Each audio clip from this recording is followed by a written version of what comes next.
কিছু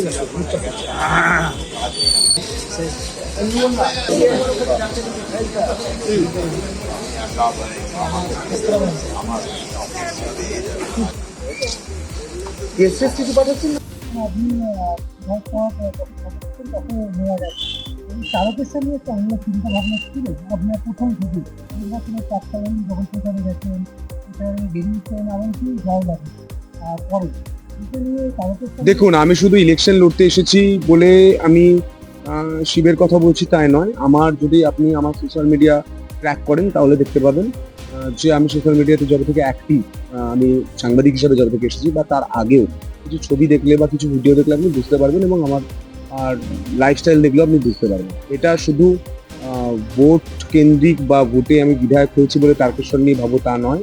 এর আগে আমি নিজেও পায়ে হেঁটে জল ঢেলে গেছি। আমি সেই তিক্ত অভিজ্ঞতা রয়েছে, কি ব্যবস্থা থাকে, কি পরিস্থিতি তৈরি হয়। স্যানিটাইজেশন অর্থাৎ শৌচালয়ের ব্যবস্থা ঠিকঠাক থাকে না, জলের ব্যবস্থা থাকে না, হারিয়ে যায়, ম্যানেজমেন্ট প্রচুর গাফিলতি হয়, সিসিটিভি অবজারভেশন থাকে না, ফায়ার সিস্টেম ঠিক থাকে না, ড্রোনেতে নজরদারি সেভাবে চলে না। সেই জায়গাগুলো আমার মনে গেঁথেছিল এবং আমার ইচ্ছা ছিল যে এটা ঠিক করা প্রয়োজন। ভগবান আমায় সুযোগ দিয়েছে, আমি কাজ করার চেষ্টা করছি।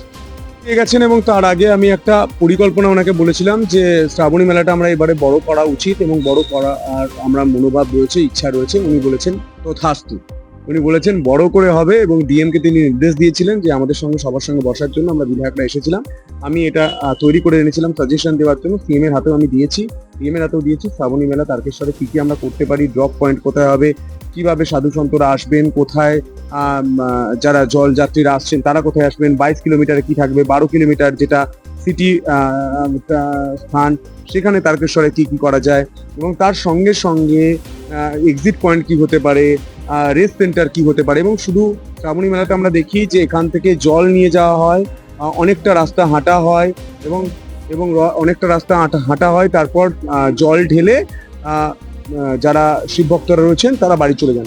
কিন্তু শ্রাবণীর সঙ্গে মেলা জড়িয়ে রয়েছে। এই মেলাটা আমরা দেখতে পাই না এতদিন। আগের সরকার ভাবেনি, তার আগের সরকার তো ভাবেইনি। আমরা ভাবার চেষ্টা করছি, করার চেষ্টা করছি, কিন্তু আমাদের সব থেকে প্রতিকূল পরিবেশ হচ্ছে এক বর্ষা আর দুই সময়। আমাদের হাতে মাত্র মেরে কেটে 1 মাস রয়েছে। আমরা সবাই মিলে পরিকল্পনা করে ঝাঁপিয়ে পড়েছি। আমি 5 তারিখ থেকে নিজে পার্সোনালি, 4 তারিখ আমার ইলেকশনের রেজাল্ট বেরিয়েছে, 5, 6, 7, 8, 9 তারিখের পর থেকে আমরা 10 তারিখ থেকে এই প্রজেক্টটা ধরেছিলাম। আমি এবং আমার কিছু বন্ধুরা মিলে তারা আমরা তৈরি করেছি পরিকল্পনা, আমরা দিয়ে গেছি। এডিএম ডিএম সাহেব বাকিরা পুরোটা খতিয়ে দেখছেন, এসপি সাহেব দেখেছেন, সবার ভালো লেগেছে। কিন্তু এই পরিকল্পনাটা গ্রাউন্ড জিরোতে নামাতে গেলে যে সময়টা দরকার সেই সময়টা কম রয়েছে এবং বৃষ্টিটা রয়েছে। এটা একটা প্রতিকূল পরিবেশ। কিন্তু 20 তারিখ প্রধানমন্ত্রী নরেন্দ্র মোদী আসছেন, ওনার সঙ্গেও আমি বলার চেষ্টা করবো ওনাকেও যে এবারে যাতে শ্রাবণী মেলাটা বড় করে হয়। শুধু তাই নয়, তারকেশ্বর দেবাদিদেব মহাদেবের স্থান। আমি শুধু বিধায়ক হিসেবে নয়, শিব ভক্ত হিসেবে চাই এবার তারকেশ্বরে বাবা তারকনাথ করিডোরটা সম্পূর্ণ।